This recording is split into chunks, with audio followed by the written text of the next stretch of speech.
অনেক মানুষই কোরবানির পশু কিনতে গিয়ে, কোরবানির গরু ছাগল কিনতে গিয়ে নামাজ বাদ দিয়ে দেয়, নামাজ পড়ে না।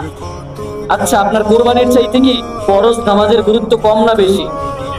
আপনি যদি 1000 বছরও কোরবানি দেন, 1000 বছরের কোরবানি কি একটা ফরজের সমতুল্য হবে? তাহলে আপনি কেমন বান্দা হলেন? আপনি কোরবানির পিছনে দৌড়ে থেকে আপনি ফরজ বাদ দিয়ে দিচ্ছেন। মনে রাখিয়েন, 1000 বছর যদি আপনি বেঁচে থাকেন আর 1000 বছর যদি লাগাতার শুধু কোরবানি দিতেই থাকেন, মনে রাখবেন 1000 বছরের কোরবানি একটা ফরজের সমতুল্য কখনোই হবে না। এজন্য সাবধান। অনেক মানুষ এই কোরবানির দিনও ওই যে ঈদের নামাজটা পড়ে যায়, ঈদের নামাজটা পড়ে যাওয়ার পর থেকে নিয়ে গোস্ত কাটা আর গোস্ত বিতরণের পিছনেই থাকে। গরু কাটে, চলে গোস্ত কাটে, ভাগ করে দেয়, ফ্যামিলিকে নিয়ে দিয়ে, আত্মীয় স্বজনদেরকে নিয়ে দিয়ে আসে। ফরজ নামাজ চলে যাচ্ছে, জোহর নামাজ, আসর নামাজ, মাগরিব চলে যাচ্ছে, কোনো খোঁজ খবর নেই।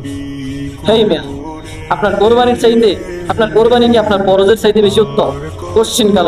হ্যাঁ, সামর্থ্য থাকলে আপনার কোরবানি দেওয়া ফরজ, কিন্তু তার চেয়েও গুরুত্ব হচ্ছে আপনি ফরজ ইবাদতগুলো পালন করা। আমি আপনাদেরকে একটা কথা বলে দিচ্ছি, আপনি কোরবানির পিছে দৌড়াচ্ছেন কিন্তু ফরজ বিধানগুলো পালন করতেছেন না, আপনার কোরবানি কখনোই আদায় হবে না।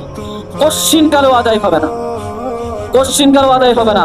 এজন্য কোরবানি তো অবশ্যই দিবেন, কোরবানির চেয়ে বেশি প্রায়োরিটি দিবেন কাকে? ফরজ বিধানগুলোকে, ফরজ সালাতগুলোকে। মনে থাকবে তো ইনশাআল্লাহ? এজন্য কোরবানি অবশ্যই করবেন, কোরবানি আপনার উপর করা ফরজ, অবশ্যই করবেন কোরবানি। কিন্তু কোরবানি করার চাইতে আপনার কোরবানির দিন এবং কোরবানির পশু কিনা থেকে নিয়ে শুরু করে ফরজ বিধানগুলোকে অবশ্যই গুরুত্ব দেওয়া কোরবানির চাইতেও বেশি কি গুরুত্ব। এজন্য আমি আপনাদের পায়ে ধরে বলতেছি, হাতে ধরে বলতেছি, কেউ যদি আমার কাছে এসে বলেন যে পায়ে ধরতে, আমি আপনার পা ধরতে রাজি আছি। আপনি কোরবানির পিছনে ছুটে রবের ফরজ বিধানগুলো ছেড়ে দিয়েন না, ছেড়ে দিয়েন না। আপনার কোরবানি ফরজ হবে না, কোরবানি আদায় হবে না আপনি যদি ফরজগুলো ছেড়ে দেন। এত কষ্ট করে নিজের অর্থ থেকে কোরবানির পশু কিনে কোরবানি দিবেন, মানুষদেরকে বিলিয়ে দিবেন, হ্যাঁ, খুশি করবেন মানুষদেরকে, কিন্তু রবকে যদি খুশি করতে না পারেন তাহলে এই কোরবানির কোনো কিনাই ফায়দা নেই। এজন্য আপনাদের কাছে অনুনয় বিনয়ের সাথে বলতেছি, ভাইয়া বাপদেরকে বলতেছি, যারা কোরবানি দিবেন তাদেরকে বলতেছি, অবশ্যই আপনি আপনার ফরজগুলো ঠিক রাখবেন।